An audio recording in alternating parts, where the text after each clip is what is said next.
New York City is scrambling to absorb 5 new busloads of migrants that arrived from the Texas border yesterday. It was the biggest single-day drop so far.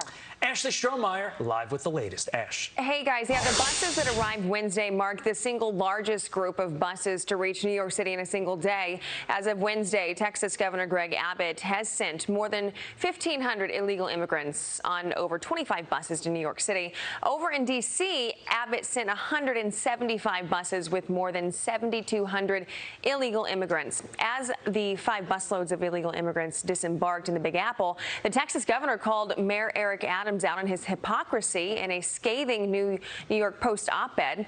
This as Adams continues to show his frustration on busing them to his sanctuary city, yet ultimately declined Abbott's invitation to visit the border to see the crisis for himself. Meantime, House Republicans are demanding answers from the Biden administration on a policy that allows illegal immigrants to board planes using alternate forms of ID. 24 House Republicans penned the letter saying, given the fact that American citizens are constantly being reminded that their IDs will soon need to be Real ID compliant to board an airplane, it is extremely troubling that TSA is allowing illegal aliens to use non-secure documents as IDs to board planes. Well, today, Department of Homeland Security Secretary Mayorkas is expected to make a stop in Del Rio, Texas. And while Eagle Pass and the Del Rio sector have become ground zero for the border crisis, Congressman Chip Roy says the Biden administration isn't doing anything about it.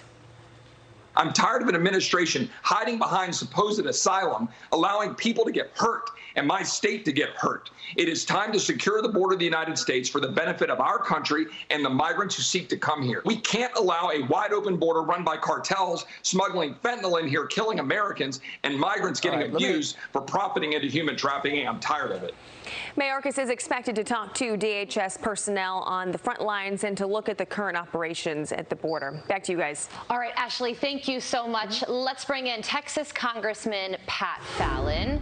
Congressman, good morning to you. One thing in Ashley's report that I'm sure caught a lot of people's attention is illegal immigrants being allowed to use arrest warrants to board planes. Republicans want more information on this. What do we need to know about what's going on? Well, Carly, good morning, and thanks for having me on. I've been to the border several times, and you can see it with your own eyes what happens in some of those airports. These planes that are flying out of South Texas are full of illegal migrants, and they're given paperwork on big manila envelopes, and it says, "Hi, I don't speak English. Please help me with my connection to X." And, the American taxpayer has been footing this bill for almost 2 years, and the situation has never literally been worse in our history. In April, we had 234,000 illegal border crossers.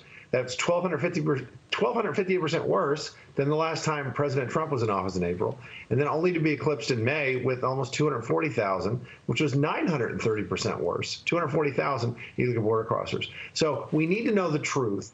And Alejandro Mayorkas, my office is preparing articles of impeachment because this fella has done nothing for the American people other than grossly ignore, and it's just been a dereliction of duty. Okay, but specifically to Carly's question, the ability of these illegal migrants, people we know nothing about, using an arrest warrant as their form of ID to get on a plane, isn't that the equivalent of me literally going out there, punching somebody, getting arrested, and then going to TSA with my arrest warrant, no ID, no license, no nothing, and saying permission to come aboard? That makes no sense. Todd, you hit the nail on the head. That's exactly what this is. If this administration didn't have double standards, they'd have no standards at all, because this makes absolutely no sense. And they try to fit round pegs in square holes, and they've been doing it for nearly 2 years now on pretty much everything. But the border crisis isn't even a crisis anymore. It's beyond that. It is a catastrophe. President Biden announced yesterday that he is canceling $10,000 of student loan debt for anybody making up to $125,000 a year, which are wealthy people. But there are some questions about the legality of this. Do you think that this debt cancellation thing is actually going to get done? Well, you know what, Carly, I hope not, because it sets a horrible precedent, and it teaches our young people an even worse lesson. And this is not loan forgiveness.